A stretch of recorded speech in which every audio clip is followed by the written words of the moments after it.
All right, we are recording. This is the Tourism and Economic Development Advisory Committee meeting. It is July 23rd at 7:07 p.m. And we're going to wait for a few more members to come to approve minutes. So we're going to go right to Sarah, who's been talking about the POCD for quite some time. You all know Plan of Conservation and Development.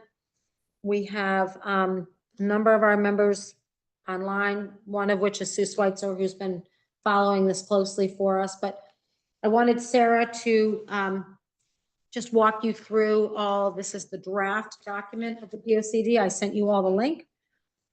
And she can sort of tell you what our next steps are, how we got here, what our next steps are, and go from there. So Sarah, I'm going to let you take it away. Perfect. I'm just going to share my screen real quick. Could you let me share my screen, please? Yeah, let me give you, hold on. Okay, you should be good.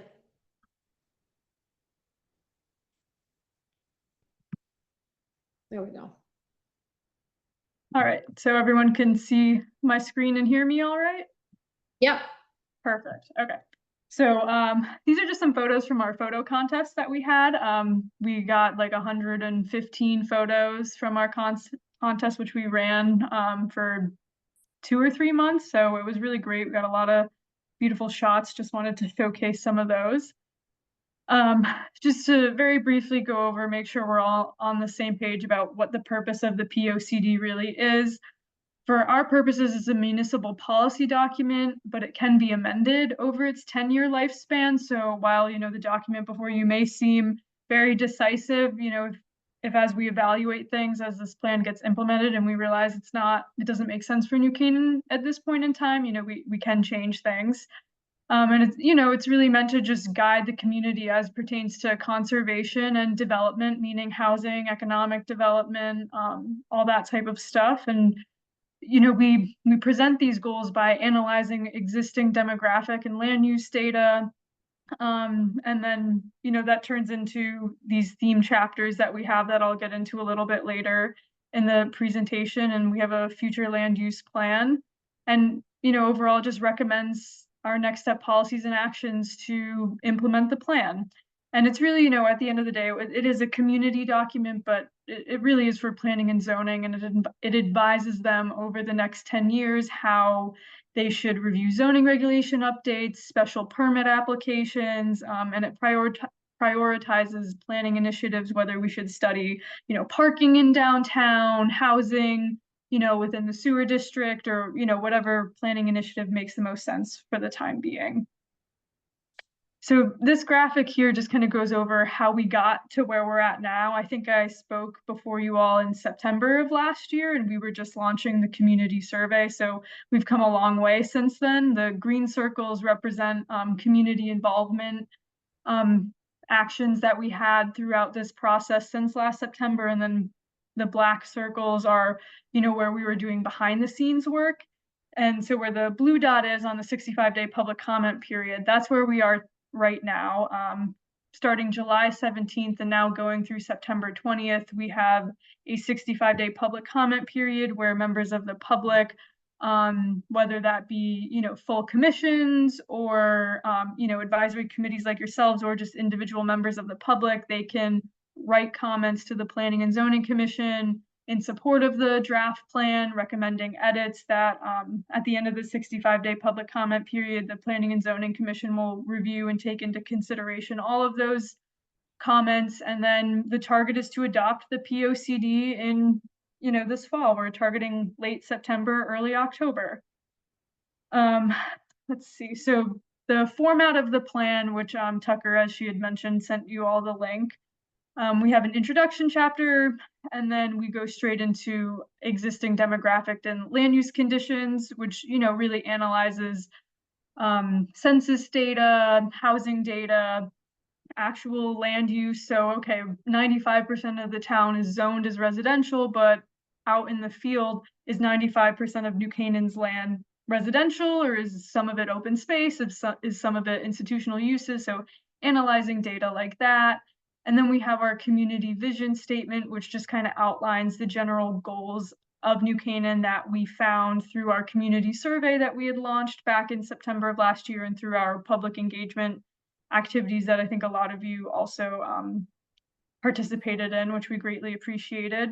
And so then we have our theme chapters, which is the meat of the plan and is really actionable and implementable items. We then have our future land use plan, which really influences zoning for the future, and then just a couple other chapters after that, including our implementation table, which has not yet been created, but I will speak on that in just a moment. So the main themes, which again are really the bulk of this plan, are preserve New Canaan's welcoming small town identity. And I think for TDAC's purposes, this chapter and theme is probably the most relevant for you all. But then we also have promote creative, balanced development, embrace sustainability and resiliency, and enhance community infrastructure and facilities. And all of these descriptions are just taken straight from the plan. So I'm moving through them quickly, but if you do want to read more about them, these paragraphs are straight from the plan. And then just to kind of briefly go over for you all the more technical side of how the plan is laid out. As I mentioned, those theme chapters, and again, chapter 4, which is the preserve New Canaan's welcoming small town identity, which I think for your purposes is probably the most relevant.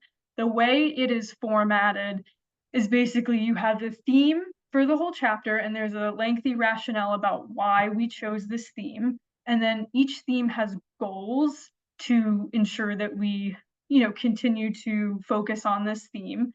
And there are probably like 5 to 6 goals within each theme chapter. And then within each goal, there are strategies to achieve this goal. So a lot of buzzwords, so please bear with me. And then within those strategies, you have policies and actions that different town bodies can consider utilizing or implementing to make those strategies and goals happen. And so within the plan, just, I threw all those buzzwords at you. This is what it actually looks like in the plan. So within chapter 4, preserving New Canaan's welcoming small town identity, goal 1.3 is encourage downtown vibrancy. And so we have multiple strategies to achieve this goal, one of them being support business retention and growth within the downtown area. And then as you see, we have 3 different policies, one of them being support, TDAC's efforts, which, would probably be something that planning and zoning, along with other town bodies, are assigned within the implementation table to, ensure that that's happening. And then we have multiple actions that can also be implemented to ensure this strategy and goal are properly implemented over the next 10 years. And then this is just another example. I don't have the goal listed, but another strategy within this theme chapter is pursue opportunities to expand the cultural amenities to strengthen New Canaan's role as a cultural hub. And again, we have various policies and actions that can be implemented to make sure this strategy and the goal itself are achieved. And then, we will have an implementation table where essentially, I'll go back for a moment, all of these policies and actions will have a group or groups and a timeline assigned to them.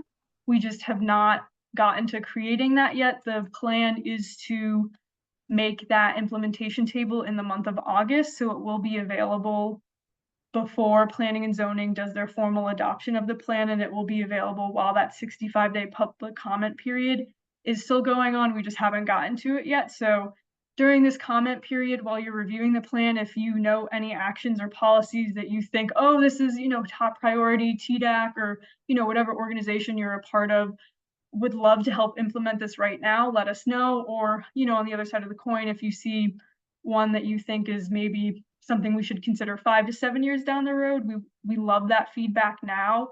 But again, the implementation table as well will be a live document. So if we get something that's not necessarily aligning with the goals of your specific organization or another organization, we can edit things as needed.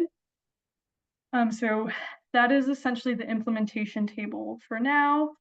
And then just one final note. So as you look through the plan, you'll see we have a lot of great photos from our photo contest, but the Planning and Zoning Commission did note that most of our photos don't have any people or any community events showcased in the plan. So if you personally or through your involvement in organizations have any photos of the sidewalk sale, caffeine and carburetors, fall fair, those types of things, please send them to me because we would love to include a few of those in the plan itself. And my email is on the list, on the slide for you all, in case you have any questions or you have any photos. All right, so that is essentially the presentation. I'm happy to take any questions you all may have. Sarah, I want to thank you. And I know I sat through a couple of your presentations recently to other town bodies, but just again, a huge round of applause for you guys for the amount of outreach that you've had in the community and all the different opportunities that the public have to participate in it. And I think I just saw that list of photos. I think we could get a lot of those photos for you. I know I've got a bunch on my phone, but that's the best part about enlisting the help of the public. Everybody's got a phone in their pocket these days, right? And they can just capture that moment in time. So with that, I did send you all the link, and I'm fully aware that you probably all didn't get a chance to look at it, but I would really encourage you to, over the next month or so, have a look at it. The town council intends to have a public hearing, probably very early September. But between now and then, this is a great chance to reach out to Sarah. This is sort of the blueprint, if you will, of how things are going to develop over time. So with that, I just open it up. Does anybody have any specific questions for Sarah? Laura Budd raising her hand there. Hey, Sarah. I know you weren't around when the last POCD was developed, but what are some of the, I assume you'd read it, what are some of the major changes or, kind of developments that you would see one versus another 10 years, with 10 years difference? Sure. So I think with this plan, we decided to, or the subcommittee decided to go more broad and less targeted. So, we have actions like with parking, instead of suggesting one thing versus another, we just say, the town should really undertake a parking study to rationalize parking, and what works best for the community, especially with COVID and how things change. So I think, with this plan compared to 2014, we all have a very specific outlook on life, and, we can plan for the future, but we have to accept that, how things look in the world right now, 10 years from now may not be how the world is functioning. So we've taken a much broader stance, I think, this time around to be flexible for how, constant changes in this world. Oh, good question. BJ. Sarah, impressive, just impressive. I think it's great. I know I have a lot of photos, so I'll make sure to put them together for you. So you can kind of share those. And then I'm sure there are photos from the specific places, like town players have their own photos, Carriage Barn has their own photo, that kind of thing. No, that's very helpful. Thank you. Yeah, we'll be able to find them. Great. Fantastic. Kirsten. So in the structure, is it that if you read a policy, should you be able to find an action that specifically responds to that policy, or is it sometimes still to be developed? So in most cases, we tried to ensure that there were actions that related to the policies, but there may be a couple instances where that's not the case, but the intention was to have an action that addresses all the policies. Okay, and if I found one that doesn't, should I let you know? Definitely. Yeah, definitely let us know. And if you have a suggested action, that would be super helpful. Okay, perfect. My question, Sarah, is since every town does a POCD, but everybody does it at different cycles, right? I mean, we just happen to do it now because the last time we did it was 2014. So every other town is doing it at different times. Do you look at other towns' POCDs like towns and see sort of what their priorities are and see how it measures up to ours? So we focus more on the regional POCD, which is the one completed by WestCog to kind of tie everything in.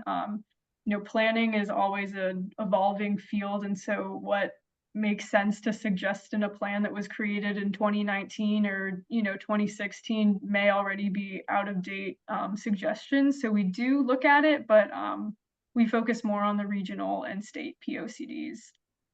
Okay, good.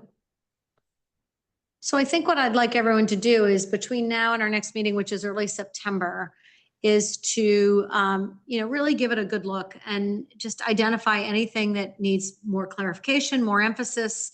Make sure, if you want to send them to me, I can, sort of accumulate everybody's pictures, yes, but everybody's comments and get them to Sarah, and we can kind of go from there. But it's really an important document. It's also something that really helps us leverage when we apply for grants with the state or whatever. I mean, you'll hear it as projects and ideas are being pitched along the way through the budget cycle. You'll hear, well, it was, it's a priority in the POCD. And so it gives something a lot of clout, but it's been vetted, if you will. So I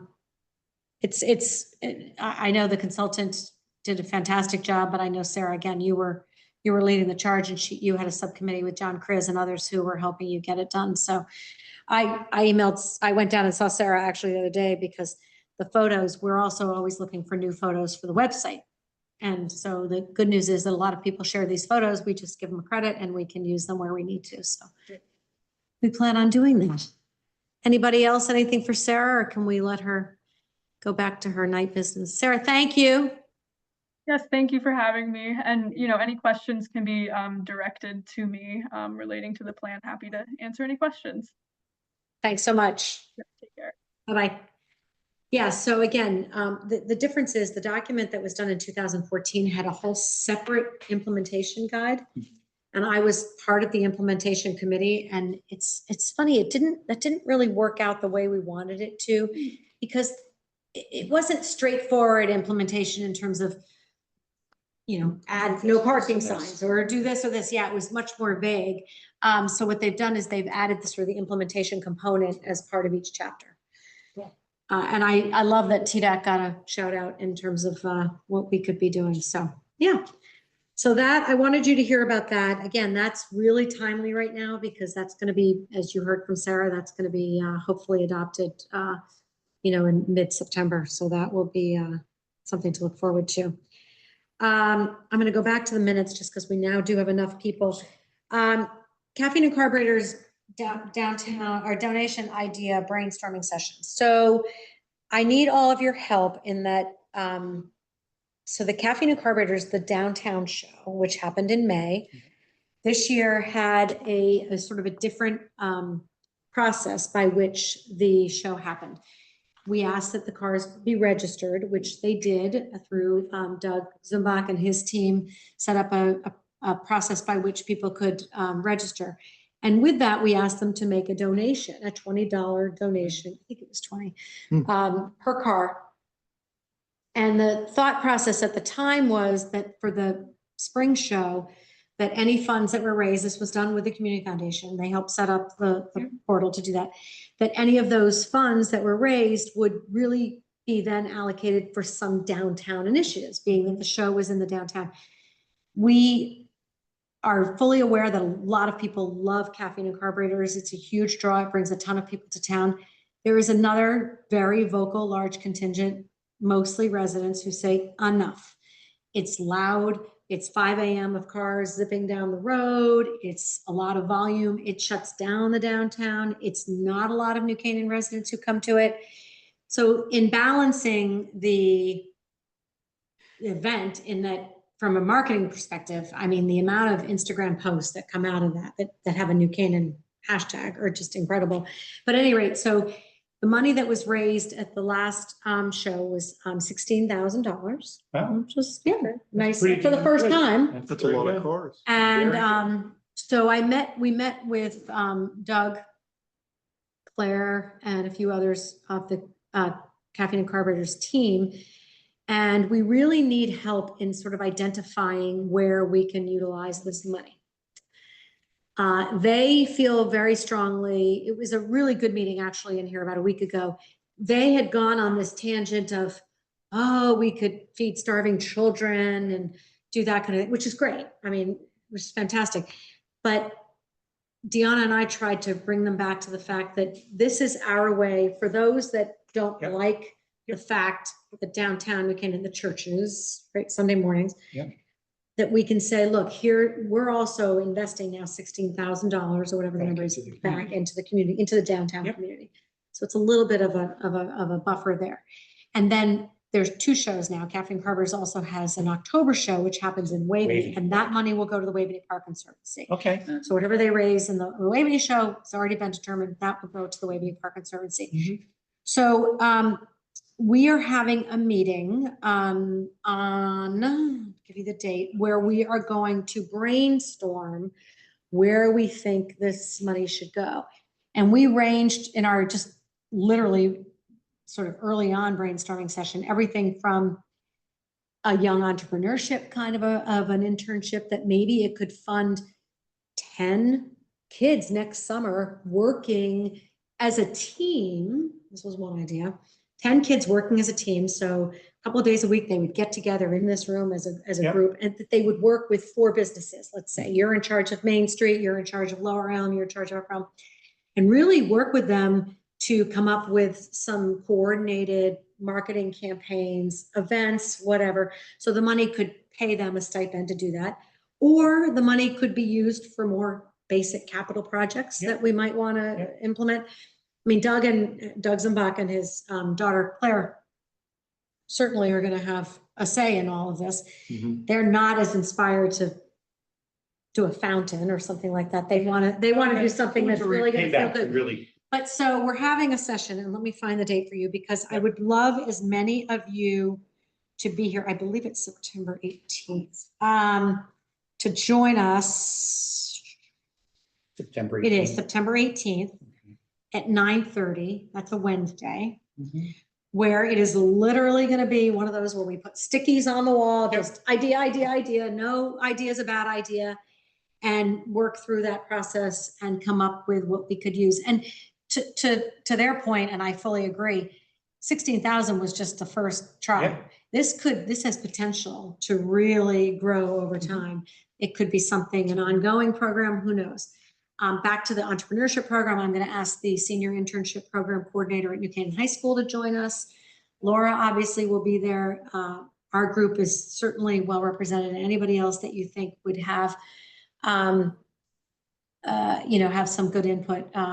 As I say, it's just going to be a throw it on the wall and see what sticks kind of an idea Yep. session. So keep the world, the gears turning on that one. It is. I mean, again, 16,000 is 16,000, but So that's a good chunk of money. especially if you do it year in and year out. So anybody have any thoughts on that before I move? Yeah, Dan. It plays into, It does. I really think that it plays right into,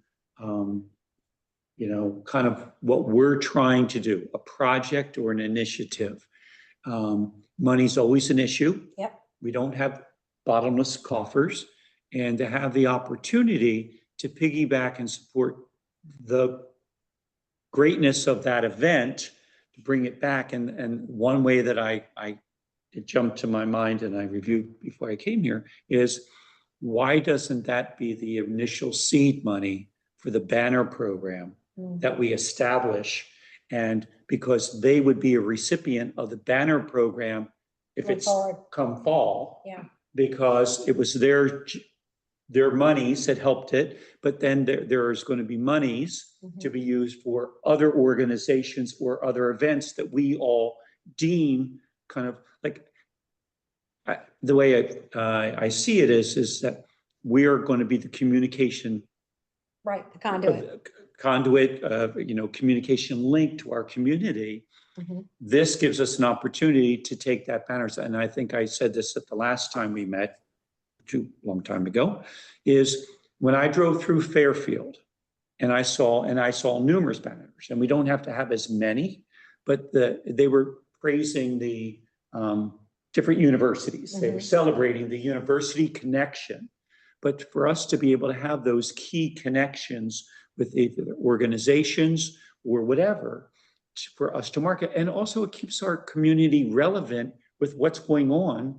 And to me, it speaks to 16,000 would help us do probably 4 campaigns, maybe 6 a year. Yeah. And to start there, and that doesn't mean we own that funding every year.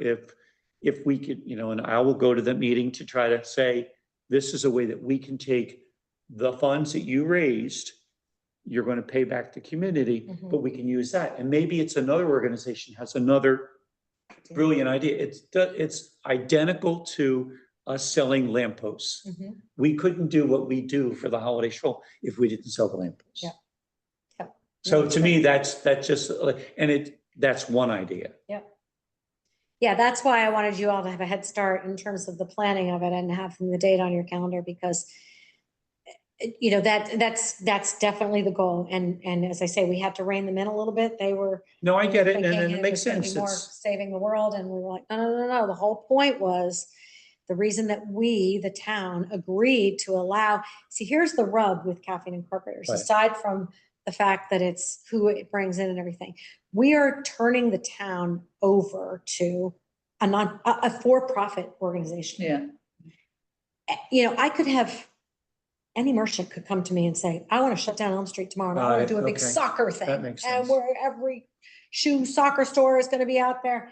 So we have to be very careful with that. And that's why, aside from the sort of piece of it, of making sure that we had a process by which we knew how many people were coming and all Yeah. of that, it also allowed us to say, you know what, everybody should pay Chip a in. bit of money to, I mean, These he are- covers, Doug very generously, obviously has to cover all the police Yep. and all of that. But I think this could be, and I also said to Doug when he was sitting here, I said, Doug, you are a small business. It's kind of like back to your early years, right? Mhm. You are a small business that he hires young kids. I mean, he's got a Yep. lot of young kids Yep. who work in there. He's made a small business work, and he's the poster child for how you can do it. And then he's created this event, which brings thousands Yeah. of people. No, I agree.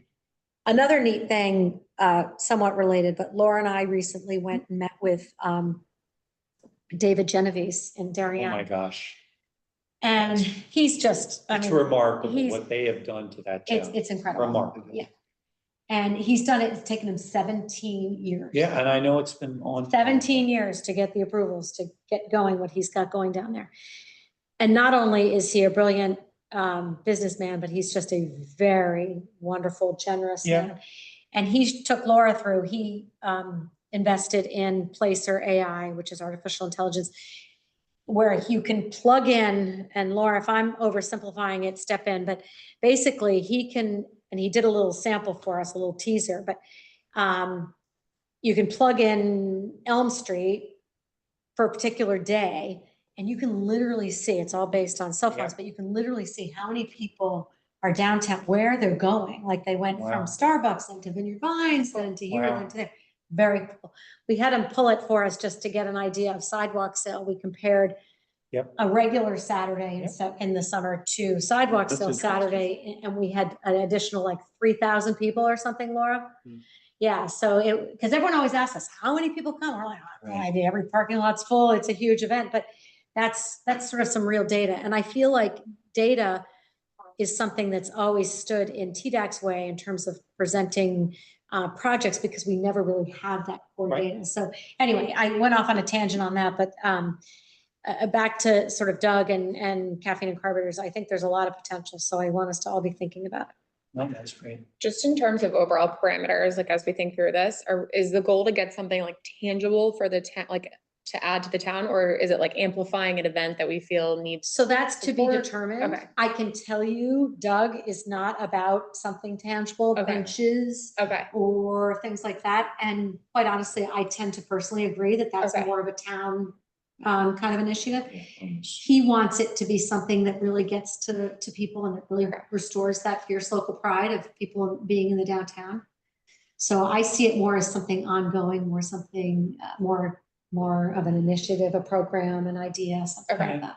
And then That we've always kind of wanted to do, but we never were able to pull it off, and it kind of give us the jump start right? and to see the value and also audit the value of the community Right. Does anybody read it? Has anybody responded to it? Like when they see, say it's an event at the Historical Society, if they knew it was published and they've been downtown twice this week, they're like, oh my God, we have to go to the ice cream social.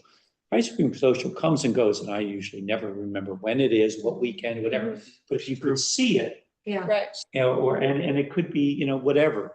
But I think that kind of stimulation, and it kind of creates just an energy within a community when there's kind of like open communication about what's going on. Sure. So that's where, you know, I know that I didn't come in knowing that I was going to maybe Well, have there you something like go. that, but I think that that's a great idea. You know, I was just thinking of, you were describing something to me that Doug also wants it to be about the town and town pride and Yes. something, and maybe they create the tagline for the first billing of whatever we do. Right. So, and again, it gives them the permission to say, we've supported and the funding of that Yeah. through our initiative that we do when we ask for permission a couple times a year. And it gives other people the chance to really participate in things Right. that they don't know about. Right. So Dan, I may have missed your presentation on this, but so for the ice cream social, Yeah, your program would put I put by banners. banners And, to promote and that. I'm making it up. It could be just 12, like, we don't have unlimited funds, but say 12 strategically located banners, canvas or whatever it might be, substrate, that communicates the message. Mhm. And then everyone who's come into the town for a week to 2 weeks to 3 weeks knows what's going on. Yeah. It's the holiday stroll. It could be the Historical Society. And we may end up having 6 seasonal messages that organizations say, I want that. And we're still probably going to charge them. But it's a combination of you're marketing it. And we can still take some monies and still make a little bit, but an organization can pay $1,000, $2,000. They can't pay X number of dollars of the time, the energy that it takes to put it up. And we already own just. You allow the We already hardware, own all right? the hardware. It's just the banners. But I And these just, are off like street poles, like, Yeah. they're like, you do, yeah. Yeah. and so when you've done it in the past for certain events, it's been like a wow. I just love it when I see it. It We did it just, for the holiday stroll a couple years ago, and then the Did big you one do is the the Veterans balloon arch? banner. yes. Yes. And I did it for The like balloon probably 3 or arch. 4 years, but we couldn't It's get the fabulous. manpower, and we didn't buy it. Right. We made it. We Right. bought tanks of air and we tied every damn balloon to the Carried it mic. down the And street. I bought, you know, an overbuying at a fishing place, Yeah. the strongest thing. It's And great. it went over South Avenue. Yeah. And I think it was all 3. It was the 3 locations. And to me, it created an energy. It did. People drove But through. it came town. and it went. It did. Whereas Those the days are- banners would go up and stay up And that for was 2 like you weeks. needed manpower for 2 hours to Right. make that happen. Right. Where the banners can live and communicate, because, you know, I saw this on the web. I don't go downtown every day. Right. I may go on, you know, the Friday and the following Sunday. So, but we'd have a window that they last for 2 to 3 weeks, and they communicate not really just the message, but what's happening. And it's all about the what's happening and what our town's contributing or has for you to visit. And so these are like the signs at the train station. So you pay a certain amount, we pay for the print. Would be a person places- smaller one that would go on the deal with our lampposts, because we do it with the veterans banners though, is they have to go parallel to the street. They can't, to the sidewalk, or to the street. They can't stick out because of all the trucks that back Yeah. in, they get knocked. We find that even with a lot of the American flags that the DAR has funded over the last few years. So they go parallel, but the veterans ones are huge impact. We do that the first couple of weeks in November for Veterans Day. Okay. We're constantly getting calls of people saying, how can I get my uncle, Yeah. my dad, my It's so brother, my true. father on there? Because, and I think I've said this before, the lampposts, and Laura and I were just talking about it over the weekend when we were walking around getting sidewalk sale ready, and we were flipping all the lamppost lights on. That campaign, which Michael Averagino spearheaded I for remember all that. the lampposts, I mean, that was not cheap. People donated like $3,000, $4,000, $5,000, $1,000 I per think, lamppost. per lamppost. but that has become such valued territory. I mean, between all the ribbons that go on it, we now have a new yearly event that a woman spearheaded last year for Breast Cancer Awareness Month in September. So each one is wrapped in pink lights and a big pink bow in honor of breast cancer awareness. So and of course the scarecrows are just Oh my gosh, that's the best amazing. ever, right? So anyway, so that's our brainstorming session. I think our group definitely has some thoughts on that. So I would invite everybody to join us on the 18th for that, September 18th for that part of it. Laura, you want to give a quick downtown update? Talk about sidewalk sale and what's happening in the downtown? Sure. We had a really successful sidewalk sale. I know Jack was there, BJ was there, Tucker was there. And we really, the weather really helped. It was not scorching hot. We had close to 100 vendors and organizations. I really found that keeping energy up in each sort of section. So I had 3 different bands playing, over the time period. Actually, town band played for 2 hours. They have a brass section that played for an hour. So I think that really adds to it. So overall, the feedback I've gotten was very positive. I spent some extra money marketing outside of New Canaan. It's the one event that I really try to bring people in from far and wide. We are the 3rd big one after Darien and Greenwich. But overall, We're not on their dates. We purposely went on a separate date. yeah. That's what our merchants wanted to do. And the Friday event, it gets bigger and bigger every year, where people are just out on the sidewalk, and it gives our local businesses, a day head start before we bring everyone in from the other town. So it's an important event for the town and certainly for the chamber as well. Other than that, we're working on the taste stroll. I've got a sponsor change on that. So I'm working on picking up a new sponsor. And I would also say the Playhouse opening has been a big boon for downtown. They have this pub that's been very popular, and after 5:30, you can sit outside or sit in the pub, and they have a special menu and an arrangement with Elm Restaurant. And so that little section of town is really hopping at night, because across the street, Dolce is open. You've got the ice cream place, you got Blackbird, Soleil, now the pub, Elm. I do know some of the restaurants in other parts of town are feeling a little jealous, maybe, I guess is the word, which is, tough because the focus is up on Elm Street. But it is what it is. We've talked about this before. We still also have some lingering resentment from the retailers about taking the space on the street for the 1, 2, 3, 4, 5 restaurants. And it's hard when it's a really hot day or a rainy day to see those tables empty and, those spaces not being able to be used. But, we only have a couple more months, and I think the energy and making people really want to come downtown. And it's hard because a lot of people are downtown when the stores are closed. And I've had a couple people comment to me, "Oh, I wish the stores were open." But, a lot of the chain stores don't control their own hours, and it's been a long day. By 5, 6 o'clock, it's been a long day for the retailers. So I understand that. Other than that, have we talked about the parking discussion? Did we talk about that last time? A little bit. Why don't you just quickly pick up on that, just a highlight of that? So Deanna is toying with the idea, or wants to get it out in the public domain for discussion.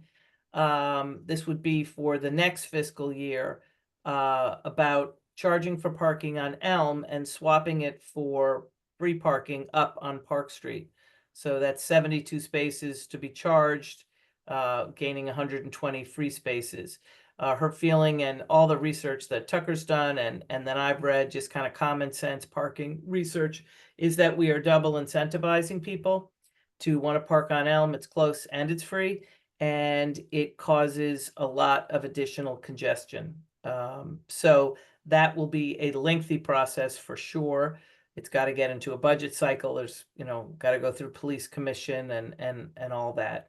And Tucker and I are working on, seeing if we can find some other sort of data that we can present. She's working her way through a lengthy parking. Here. Wow. What was the name of the book? The high cost of High free cost parking? of free parking, and I'm such a loser now that when I drive in the car, I'm listening to it online. But when you read it, I called Laura one day and I was like, oh my God, like you've got to read this book. It is really solidifies why we should be doing what we're doing. You glossed over the fact that we're talking about 70, how many spots on Elm? What did you say, 72? 72 spots on Elm, in exchange for 126 free spots on Park Street, on the Park Street lot. Still timed though, so that Still people timed, couldn't. yeah. And I couldn't go think, in car for 4 hours. people say, well, this is New Canaan, but it's basically human nature. And if someone knows they've got a free spot waiting for them and they're able to walk down to Elm, they might just go straight for the free spot. And if people, need to be closer. So there's a lot of work to be done, but I think it's an important discussion, and it's one that's sort of been in the background for many, many years. And I think Deanna is awesome for, wanting to bring it to a head and really make some decisions on it, because the situation on Elm is close to untenable with the deliveries and the circling. I had a conversation, one of our board members runs a restaurant down on Forest Street, and customers complaining about no parking down there at night, and really what it is 5 or 6 DoorDash or Uber Eats drivers sitting in the parking spaces waiting to pick up an order. And it, They're not breaking any laws. I mean, they're there. no, exactly. They're in a legal space, but the space is, now being utilized not by someone eating inside. So it's, as I've always said, 19th century infrastructure and 21st century problems. So it just makes it difficult. But some of these are good problems to have. We've got a lot of people that want to be downtown, and it's just trying to figure out ways to accommodate them. And any new businesses, anything going on in that? So the Curry Mango, I believe, just opened up. That's in the old Mackenzie space. Yeah. I think he may be open now for takeout. And I'm trying to think what else. Tea shop, the tea, spice and tea. Yeah. They've been open for a while. Weed and Duryea is going through a rebranding. They're just gonna all of their out, stores and everything is gonna be Northeast Building Supply or something, Yeah. Northeast. And I'm trying to think if there's anything else new. Not that I know of. I mean, Jack knows of the bakery coming on Main Street, and then we have heard that Badass Bagels is going to go on Burtis in the old Greenology space. Yeah. So we don't know. Sorry, Katie, what were you asking? Is there an Italian restaurant opening? I thought I saw. Oh, well, steakhouse, right? Or steakhouse. Well, yeah, so Dolce is expanding into the space that used to be Papyrus and Cass Freeze Gallery, and he's putting a brand new restaurant. I mean, from the ground up, all the kitchen equipment, sprinklers, everything.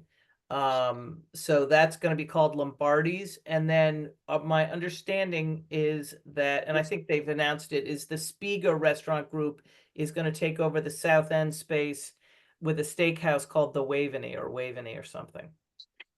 And a French bakery across the street here. Say that again. That's a French bakery. French bakery across the street here on Main Street. Oh, Where- Right next to the stretch lab. Right. okay. Right. Amazing. Very, very Right. nice, Good. energetic entrepreneur. Very exciting. Yeah, so. No more Laura, the only- stretching. No more stretching. The only thing that you didn't mention about Sidewalk Sale, I just want to give a shout out to the Y. They did all the kiddie entertainment down at the intersection of Elm and Main, and kids were having fun, my granddaughter included, playing with all the gear down there, so it was good. It was actually the weather, you can't underestimate the weather, but it was just a little bit of cloud cover. It wasn't really humid. It was if you didn't really move too quickly. I mean, I met Laura down at 5 a.m. and we joked by 6 a.m. we're normally dripping wet Right. and sweat. And I was like, I'm okay. Are you okay? I didn't have to change clothes 4 times before the thing even started. So. Yeah, I kept my same shirt on all day. That's a first. I haven't done that. in a Right, while. right. So it's all good. It's good. All right, can we just go around the room? Maybe we'll start with the folks on Zoom. Meg, what you got going on? I know you're not in town at the moment, but what's happening up at Grace Farms? Lots of things. So I actually just refreshed my memory by looking at our calendar, which I'm going to put in the chat, because I have to look at the calendar because there's an event almost every day. Now, some of these events are really small, targeted for, 10 children to go to an art studio, or 12 people to go on a nature walk, or an architectural tour, or yoga, or tea. So there's a smattering of different things all in line with the 5 initiatives of Grace Farms: nature, arts, justice, community, faith. And then, of course, there's a bit of a buildup at this time of year for us because our annual anniversary is in October of every year, which is so great because it aligns perfectly with New Canaan's October for Design and Arctober overall. And so we're building towards October, where we'll, of course, collaborate with the Museum and Historical Society and lots of other organizations to get listings onto their site about what we're doing in October. Including, of course, on Monday, October 21st, the London Philharmonic Orchestra visiting the town of New Canaan. I believe that we still have yet to find any other time when they've been to the state of Connecticut in the last 10 years. They're coming right to New Canaan from Carnegie Hall.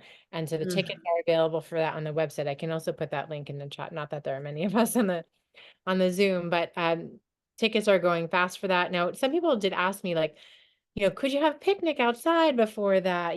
Thinking about it more like, what's the venue in Massachusetts that does like picnics and classical music? Tanglewood. Tanglewood. Exactly. This is a little bit more of an elegant evening, peaceful, serene, sit in a 700-seat glass enclosed indoor amphitheater and listen to just music you cannot hear anywhere but the stages of the major cities of the world. So we hope everyone will consider coming. There are different ticket levels. So if you just want to come to the music, you can get a lower price ticket. If you want to come as like a traditional benefit ticket, which is the $500 ticket, you also will be part of the reception afterwards, which will include some members of the orchestra. So that's a long update, but it's an exciting time and wanted to share that with all of you. Very exciting. BJ, got anything on your end? No, we're excited to say that the nonprofits are starting already to wake up and talk about things that they're working on for the fall. I think they impress themselves in the spring by doing some amazing events. So we've really been seeing some great and exciting things that'll happen for the fall. So that's a good one. We're excited. Sue Schweitzer, I see that you're on. I don't see you, but I don't know if you have anything to add. Maybe not. Yes. Tucker, oh, sorry, is that Susan? Sorry. Are you there, Sue?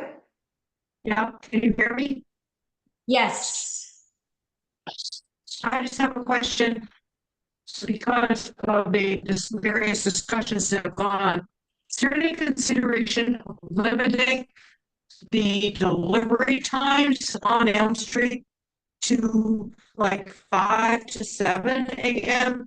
instead of all these trucks all parked here all day long? Yes, that has been talked about a number of times. And the problem is that then the stores and the businesses have to staff it from 5 a.m. to 7 a.m. And that's a challenge for many of them. And actually, there's other towns that don't even allow, it's an ordinance that don't allow deliveries between 10 a.m. and 2 p.m. kind of thing, which is all well and good and sounds like it makes sense. But again, then these stores have to have someone in place. Part of the planning, and it relates to the parking because it's all related, but is there's going to be a dedicated delivery truck area. The stairs right now that come down next to the theater, there's also going to be a ramp installed. that'll help for anybody that needs any accessibility, babies with strollers, anybody, that kind of thing. But also, we're gonna make that sort of that section along the annex, the old Outback, that will be a spot for delivery trucks to park, not tie up traffic, use the ramp, go down, make all the deliveries and go back up. That's our answer to that, because we couldn't get any agreement to having people in the building from 5 a.m. to 7 a.m. kind of thing. That's great, because that has been suggested for years. Yes, and we just didn't have a Finally place to put them. Yep. But now that we're gonna do this ramp, which is important, that artery coming down onto Main Street is so important. It is that- centrally located. It is, so they can come down and hit whoever they need to hit and get it done. So hopefully that answers your question, Susan. So they wouldn't be allowed to park on Elm Street. Well, they're not, there's other loading zones on Elm Street that we are on, there's the ones on the side of South Avenue that get used quite often on the right-hand side next to Dooney and Burke. There's one down at the end, down by Starbucks. So there are other loading zones. We're going to strongly discourage the just stopping in the middle of the road now and doing deliveries. And that will then come with some enforcement. But as I say, it's all part of this larger plan to make sure that the whole, while this book is 700 pages long, and I've gotten through half of it just by listening to it in the car, the key to all of this is circulation, is just making sure that there's, you know, the spots are moving, that constantly cars are moving. You can't start clogging things up. So I'm not going to sit here and tell you that absolutely every truck that stops and makes a delivery is going to get a ticket, but I am going to tell you that that's where we're going with that, and that we're going to try to find, they're happy to go to a place, just tell them where to go, but it's got to be central. You can't put them over at the train station and make them huff it all the way down to Main Street. So you've got to make it feasible for them. I think the bigger issue is that anybody who has a store open on Elm Street at, say, like 8 o'clock or 10 o'clock, faces the same issue. Anytime they're there and their clients are coming to them, there are like 6 delivery trucks there. Right, because the food delivery trucks all come at the same time because they serve 6 restaurants. So they're not just coming for one restaurant to drop off. The Baldor truck is hitting everybody.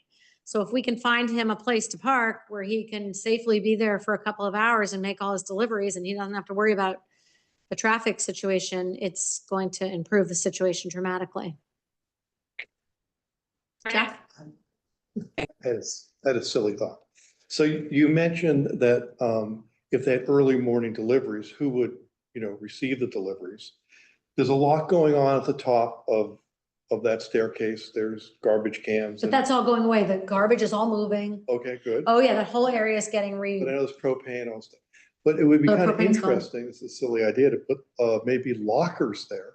So a delivery can go into a locker, because I don't think deliveries are that big, No, they're big. well, bigger, They're 2 dollies just to one well, store. I meant something like that. And they're heavy. So if you put them in a locker, then someone else is gonna come with a dolly and move them all down to Yeah, the yeah, store. yeah, but it would just. What you it's an do see, idea. which I love on Elm Street, is a lot of the breads that get delivered to the restaurants are just dropped off early in the morning Yeah, they in put it bags right right on the doorstep. Yeah. They just sit there and everybody just, leaves them alone, and then they Fine. come in and pick them up. Yeah. But yeah, and also someone has to sign off on it. When you're delivering liquor, Right. things like that, they have to have someone sign. But maybe a system could be thought up for dropping them off and, just leaving them someplace, even outside the door. Yeah. Yeah. Yeah. Because that beginning of Elm Street is pretty treacherous with delivery trucks. That's what she said. It is. Agree. Yeah. Yes, and we're aware of that. That's why we're trying to work through some solutions. Sure. So how's everything at Glass House? Everything's going well. It's been our most visited year since Oh. opening. So the opening of the brick house, I think some really good press has really helped us, and things are still going strong. I mean, August, we always have a little bit of a drop off. Yeah. But I think this will continue into the fall. In the fall, let's see, we've got September 28th, we have a talk with the architect Shigeru Ban, followed by a dinner in the painting gallery, which we'll be selling tickets to.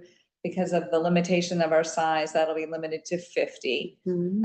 Then on October 19th, I'm trying to do more or produce more events that are Glass House productions offsite. And so we are doing a concert of Philip Glass piano etudes in the Fish Church and in Stamford. So that may be like, it's sort of a test run and see how that goes. We have a lot of member events coming up and things like that. And our new director of development starts next week on Monday. So that's really wonderful, coming to us from Yale Museum. And yeah, that's really it. The most visited season since you opened. Yeah, That's good. yeah. And then, as we always do in the fall, we'll have a couple of lectures that we promote, that we sponsor at the library.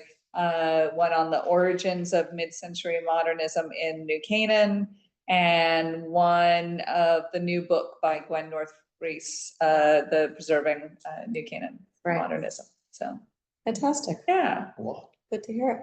that's happening. Jack, Mr. World Traveler. Yeah. Well, a couple of hats. The real estate side, town has a few spaces. It's very busy.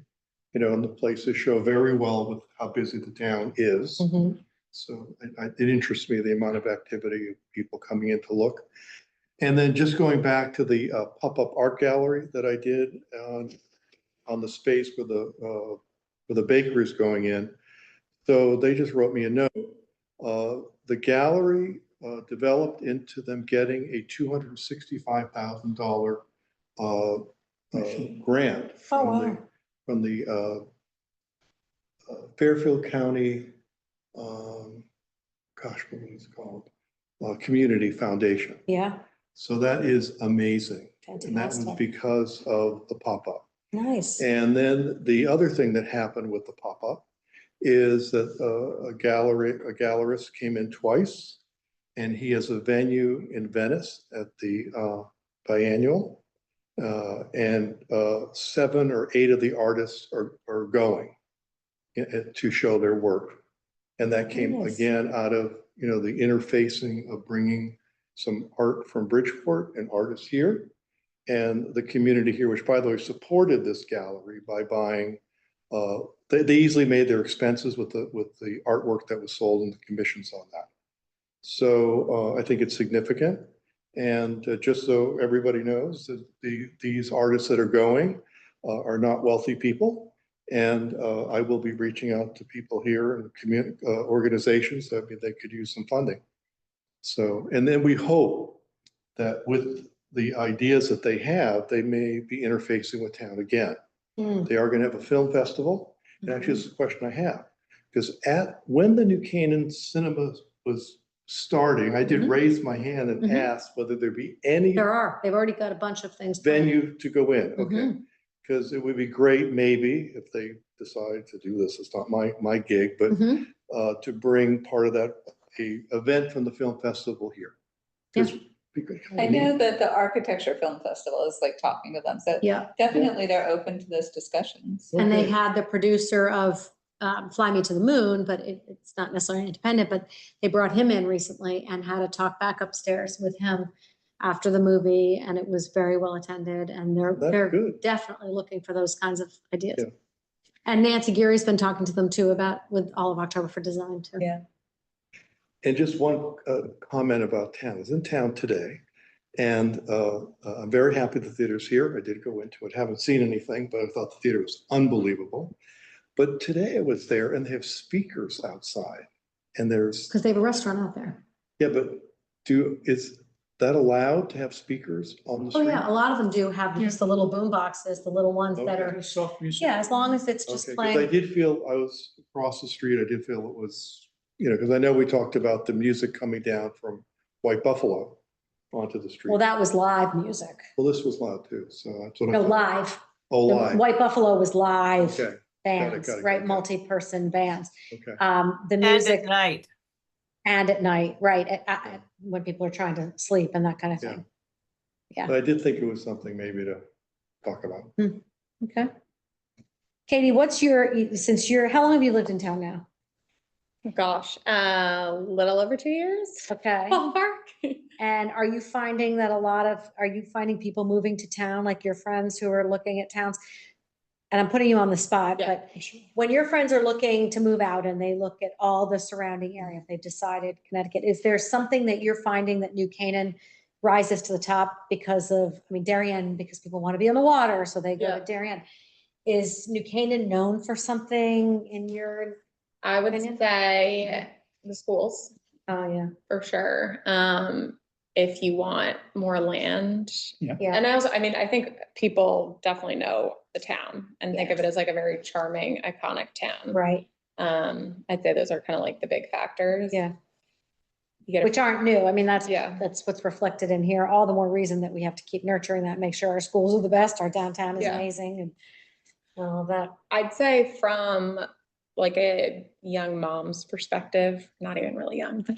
That's right. Mom, You're young. Yeah. You're young. I definitely feel like they're like Row Waiton, I feel like they do such a good job about doing like younger social events with, they do like, I mean, actually Porch Jams is all ages, but they have like concerts on the beach and I'm always just like thinking through how we can bring more like organized stuff to town, maybe for like from a new mom's perspective or I don't know, just I could think I was through that. talking with Nancy Geary yesterday. I was over at the store. Has anybody gone over and seen what she has done in there? That whole new gallery? It's incredible. I mean, she's gutted the whole place basically and done an exhibit. It's amazing. But she's also got that beautiful lawn and that big parking lot. And she said, I would love to have, the farmer's market here or something here on a regular basis. So my wheels were turning instantly because oftentimes it's just, where's the venue for some things like that? So The Juneteenth program on that lawn with Yeah. the band was really great. Yeah. Even on such a hot day, it really brought out a great crowd. right.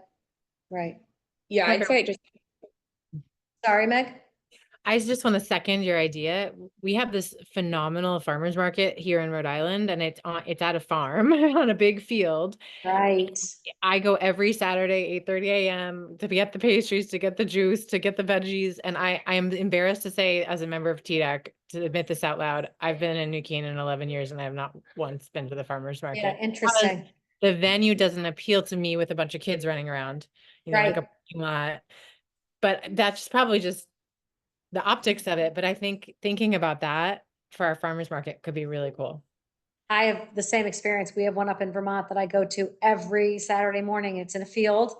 And it's the same thing. There's one guy on a guitar, kids are running around blowing bubbles, there's picnic tables, you're seeing everybody, but it's not in a parking lot. Right. Yeah. Interesting. Good point. Dan? Nothing I have other than I think we need to pick a project We do. or Get two. And I came tonight saying that this meeting is not the ideal meeting for us to make some of those great decisions. Right. And I'd love us to get more working groups together. And, I think we keep sharing ideas. And I think if people have an idea, I will be at that meeting on the 18th. Well, I'm hoping that that's what that meeting can then help us. And so I think there's other things. I actually spent, Laura, you'll like this one. I spent time at the Playhouse Bar tonight. The pub? And met all the people there. I got a full tour upstairs of everything finished out. And I have to tell you that the people were absolutely amazing. And I've made some friends to say, I'll be back to talk to you about what we would like to do there. Because I think there's opportunities, and BJ, I know you talked about it, I would help you, is to do a mock-up of what kind of like an information board or pictures and activities. So people, if it's a portion of the window, they're not using the lobby to the level that they could, and see if we could do something that would aesthetically be pleasing to them, to bring people in. I spoke to people about how many people have come in, what does the discovery feel like? And we could help them and they could help us make that the pseudo visitor center. It could be some type of piece that we put out if it's every quarter, and then maybe there's some type of digital interaction people could have to find out what's going on in town. Because that, you know, when I went through my notes, that was almost one of the high things that we felt we could accomplish. Right. I think the banner is a no-brainer for us to accomplish because we own some of the materials to do it. To get people to see the change, some notable change that has happened in the town, and that what they've done to that building is I was over Amazing. there last week taking some town council members through. Interesting that the club upstairs, which I Yeah. know some people are mixed on, but they originally, I think the hours were going to be 3 p.m. to 11 p.m. or something like that. They've now changed that to 9 a.m. to 11 p.m. because a lot of people joined so that they could use it as a workspace. Yeah. They don't want you in there on your telephone. There's a separate space. In fact, it's not allowed. You can't sit in this beautiful space Yep. and be blah, blah, blah on the telephone. You can certainly have earbuds on working, and then they have a smaller room that they say if you do need to go make a call or whatever. But they adjusted their hours to accommodate some of the people who said, I'm not going to go and spend $400 or $500 a month on rent for an office when I really just want to be here. I can get food, I can get something to drink, I can invite people up. So, but the point is they pivoted. They saw it, they heard it, and they adjusted, Yeah, which is and great. I mean, Yeah. they're just still new into it, but I got great feedback, and They're selling vests with the Playhouse. I on just them. think that Yeah. we, even as a town, I mean, they would be a perfect candidate to do a banner Mhm. and with a great tagline, come visit the Playhouse, and Yeah. maybe it's a couple bullets of what this is all about. Yeah. To think that there's a bar in the Playhouse is beyond. And I think it's outstanding. I watched two women just meet for the first time having their glasses of wine. I saw another couple stroll in, sit down comfortably, and they were having their, 2 hours of a date night, just catching up. Laura and I sat out there on Saturday for about 20 minutes during sidewalk sale. And we just watched all the people walk by and, oh my gosh, look, they finally finished it and they let them through and got a little look at it. Yeah. So it's definitely They did it a well. shot in the arm. So. All right. But BJ, I would like us, talk to you more about coming up with some kind of example mock-up of what we envision that digital kind of resource in our downtown that people can look walk like. up to and find out a little bit about what's happening in town. If it's not on the banner, it may be on this other digital screen. And it would incorporate some of those great images of people interacting with our town. Good. I am going to ask for somebody to make a motion and another to second the approval of the minutes from the May 8th meeting. Anybody want to make a motion? Dan, who's going to give me a second? Second. All right, Kirsten, all in favor? That looks unanimous. Okay. Fantastic. Our next meeting, our next regular TDAC meeting is September 4th. But as I say, after that, we've got September 18th, and all of your homework right now is to go back and really pour over, especially the section about the downtown and the POCD. And not that this is a fundraising document, but it does function in that way. It helps us make the case for things. So if there are things that we want to do that are hinted in here, we should highlight them as part of the ongoing project. So, okay, 8:13, that's a wrap. Thank you guys on Zoom land. Bye. Thank you, Tucker. Thank you. Bye, you guys. Thanks, good night.